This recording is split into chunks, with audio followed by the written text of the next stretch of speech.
السلام علیکم، میں ہوں شاہد راجپوت اپنے ڈیجیٹل پلیٹ فارم پہ۔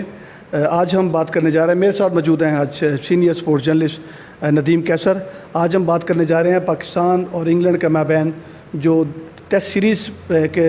شروع ہونے والی ہے، جس کے 2 ابتدائی ٹیسٹ میچ ملتان میں ہوں گے۔ اس میں جو پاکستان ٹیم اناؤنس کی گئی ہے اس کے اندر شان مسعود کو جو ہے وہ دوبارہ کپتان برقرار رکھا گیا ہے پاکستان کرکٹ بورڈ کی جانب سے۔ آج ہم بات کریں گے کہ اس کی کیا وجوہات ہو سکتی ہیں، کیونکہ اس سے پہلے جو ایک بنگلہ دیش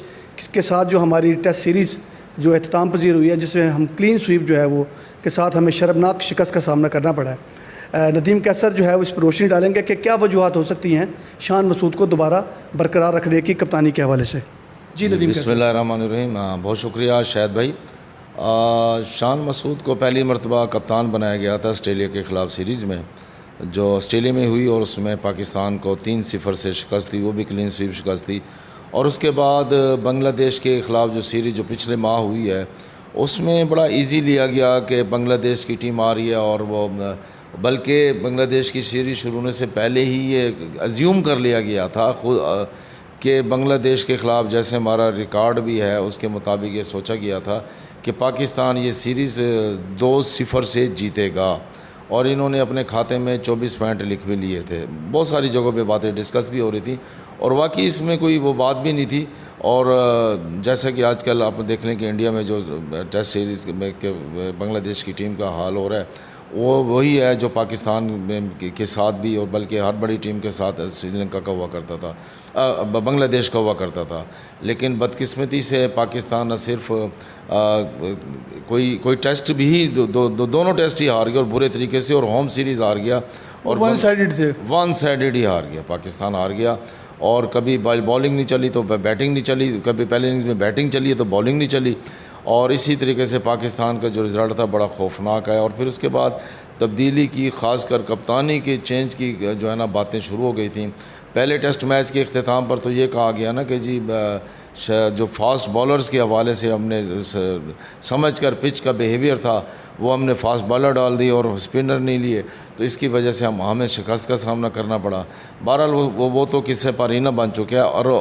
یہی ازیوم کیا جا رہا تھا کہ بنگلہ دیش کے جو رزلٹ سے اپنا سبق سیکھتے ہوئے شان مسعود کو چینج کیا جائے گا۔ لیکن اس سے پہلے سیریز کے لیے جو ہوم سیریز ہے انگلینڈ کے خلاف 3 ٹیسٹ میچز کی سیریز ہے، اس سیریز سے پہلے پاکستان کی جو ٹیم اناؤنس کرنے سے بھی پہلے ایک کنیکشن اجلاس کیا گیا، جس میں ایکسٹینشن دے دی گئی شان مسعود کی کپتانی کو۔ اور چونکہ آج کل آپ کو ویسے ہی پتہ ہے کہ ایکسٹینشن کا دور چل رہا ہے، اور بڑے جو ہے نا وہ تمام اداروں کے سربراہان جو ہے وہ صرف یہ ایکسٹینشن، اور پاکستان کے بحران کی بڑی وجہ بھی یہ ایکسٹینشن ہے، اور کرکٹ کے بحران کی وجہ بھی اب ایکسٹینشن ہی لگ رہی ہے۔ دیکھیں شان مسعود کو اگر انگلینڈ کے میں جو لیگ کھیلتے ہیں اس میں کپتانی بھی ایک ٹیم کی کرتے ہیں، اور اس کی بنیاد پر اگر وہ رکھا گیا کہ چونکہ انگلینڈ کی ٹیم آ رہی ہے اور تو ماحول یہ ہوگا۔ لیکن بات یہ ہے کہ چینج جو اس میں جو ابھی میں بتا رہا تھا کہ کنیکشن اجلاس ہوا، اس اجلاس میں کا مطلب یہ تھا کہ بھئی کھلاڑیوں کے اندر ایک ہم آہنگی پیدا کرنی ہے، کھلاڑیوں کو ایک دوسرے کے ساتھ جوڑ کے رکھنے کی بات کرنی ہے، اور اس میں جن چیزوں پر کہا گیا کہ آپ نے ایکا کرنا ہے وہ ایجنڈا بھلے براہ راست جاری نہیں کیا گیا، لیکن بہرحال ایجنڈے کا جو بنیادی تھا اس میں جو تھیم تھا، ٹیمپو تھا، وہ یہی تھا کہ جب کپتانوں کا اس میں ذکر کیا گیا کہ کون شرکت کرنے کے لیے آ رہے ہیں، تو اس سے ایک پتہ چل گیا تھا کہ اس اجلاس سے پہلے ہی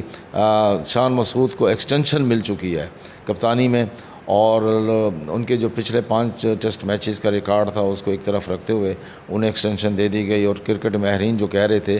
کہ انگلینڈ کے خلاف تجربہ نہیں، اور یہ جو کپتانی کا ہے تجربہ اس کو نہیں دہرانا چاہیے شان مسعود کی۔ لیکن بہرحال کرکٹ بورڈ کے اندر بیٹھے ہوئے لوگ بہتر ہی جانتے ہیں، انہوں نے جو ایجنڈا جاری کیا تھا اس میں شان مسعود کو ریڈ بال ٹیم کا کپتان اناؤنس کیا گیا تھا، اور اسی طریقے سے جو بابر اعظم ان کا نام وائٹ بال کپتان کی حیثیت سے لکھا گیا، درج کیا گیا، اور اس میں شہنشاہ افریدی بھی تھے اور باقی پلیئر بھی تھے، فخر زمان بھی آئے تھے، شریک ہوئے تھے۔ انہوں نے اپنی ہی ایک الگ سے سٹوری بنائی، پنڈورا باکس کھولا۔ تو ان سے جتنے بھی وہاں شرکاء تھے ان سے یہ ویسے جس پہ بھی ہمارا ایک پروگرام بنتا ہے مگر آج کا کیونکہ وہ ٹاپک نہیں ہے. اس وقت تمام شرکاء کو یقین دلایا گیا تھا کہ کچھ بھی ہو جائے گا کوئی بات لیک نہیں ہوگی، لیکن فخر زمان کی باتیں تو لیک ہو گئیں، تو اس کی بھی چھان بین کی ضرورت ہے. دوسرے نمبر پر یہ ہے کہ چلیں اب ان کو ایکسٹینشن مل چکی ہے اور ٹیم اناؤنس کر دی گئی ہے، اور اس وقت جو میچ جو پہلے 2 میچز ہیں وہ ٹیسٹ میچز، اس کے لیے ملتان کو دونوں ٹیسٹ میچز دیے گئے ہیں. کراچی کے ٹیسٹ میچ بھی جو ہے نا، جو دوسرا ٹیسٹ میچ تھا، کراچی کا اسٹیڈیم چونکہ انڈر کنسٹرکشن ہے، اس کی وجہ سے جو ایک بات چل رہی تھی کہ شاید میچ باہر شفٹ ہو جائے دوسرے ملک میں، جیسے دبئی کی بات ہو رہی تھی، لیکن اچھا کیا کہ پاکستان نے یہ میچ بھی ملتان میں شفٹ کر دیا، اور اس سینس میں کہ اس سے جیسے ایک ہے نا کہ جیسے آگے چیمپئنز ٹرافی ایک میگا ایونٹ آنے والا ہے، اس میں بھی یہ جو ہے نا وہ کسی کو کہنے کا موقع نہیں ملے گا کہ ہائیبرڈ والا جو ہے نا سسٹم کے تحت کرایا جائے. بہرحال اب ہم یہی کہہ سکتے ہیں کہ سپورٹ پاکستان اور تاکہ پاکستان کی ٹیم ایک نئے جوش جذبے کے ساتھ میدان میں اتر سکے، لیکن بہرحال کپتان ہوتا ہے اور ٹیم ہوتی ہے، اور ٹیم کو لے کے چلنے والا جو کی پلیئر ہوتا ہے، جو کی پرسنالٹی ہوتی ہے، وہ بہرحال کپتان ہی ہوتا ہے. ہم تو ایز اے پاکستانی اور ایک اس کے حیثیت سے تو یہی کہہ سکتے ہیں، دعا کر سکتے ہیں کہ اللہ کرے شان مسعود اس میں سیریز میں اپنا ڈیبیو کر لیں میچ جیتنے کا بھی، اور جو ٹیم ہے اس میں واقعی وہ یونٹی نظر آئے جس کا تذکرہ بار بار کنیکشن اجلاس میں کیا گیا تھا. اور اس کو بعض جو لوگ ہیں جو جانتے ہیں اندر کی بات، ان کا کہنا یہ تھا کہ یہ جو کنیکشن اجلاس نہیں تھا اور بلکہ یہ ایکسٹینشن اجلاس تھا اور یونٹی اجلاس تھا. اس کا ایجنڈا یہ تھا کہ تم سب سے کہہ دیا گیا کہ اب آپ نے متحد ہو کر پیچھے ماضی میں جو کچھ ہو سکا ہے اس کو بھول جائیں، اور اب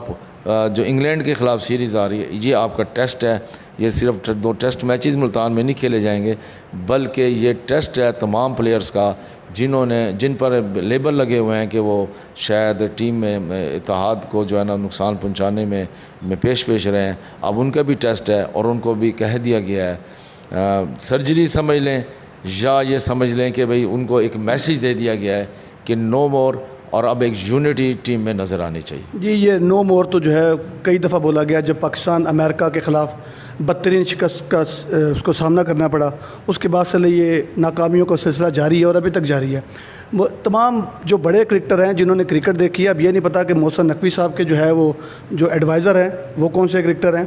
کیونکہ شان مسعود کے بارے میں سب کی رائے یہ ہے کہ نہ تو ان کی انفرادی کارکردگی بھی اور بطور کپتان بھی ان کی کارکردگی سب کے سامنے ہے. اچھا ایک اور چیز جو ہے وہ قابل ذکر ہے، ندیم بھائی آپ بھی اس بارے میں بتائیں گے کہ ایک ایکسٹینشن دے دی گئی، ایک ایسا کپتان جو ہمیں بتایا گیا کہ ایک سرجری ہوگی، مگر یہاں اس وقت کپتان کی ایکسٹینشن سے یہ لگتا ہے کہ یہ سرجری جو ہے وہ کرکٹر کے خلاف ہونی تھی، مگر یہ اس وقت جو ہے وہ کرکٹ کے خلاف ایک سرجری ہو گئی ہے. جو کپتان ٹیم کے اندر یونٹی نہ رکھ سکے، ان کے اندر اتحاد کو برقرار نہ رکھ سکے، تمام پلیئروں کی یا بڑے پلیئروں کے اندر کے آپس کے اندر کرسی کے لیے لڑائی ہو، گراؤنڈ کے اندر بول چال بند ہو، وہ کس جوش اور جذبے کے ساتھ جو ہے وہ گراؤنڈ کے اندر اترے گی. بہرحال یہ کہ کل سے جو ہے وہ ساؤتھ افریقہ کی ٹیم انگلینڈ کی ٹیم پاکستان ملتان پہنچ رہی ہے. کوئی انشاءاللہ تعالیٰ دیکھتے ہیں کہ جناب کے بھی اس کا رزلٹ 2 اکتوبر کو پہنچ رہی ہے. دیکھتے ہیں کہ اس کا رزلٹ جو ہے وہ بنگلہ دیش جیسی سیریز جیسا ہوتا ہے یا اس سے کچھ مختلف ہوتا ہے. اس کے ساتھ اجازت دیجیے، اللہ حافظ.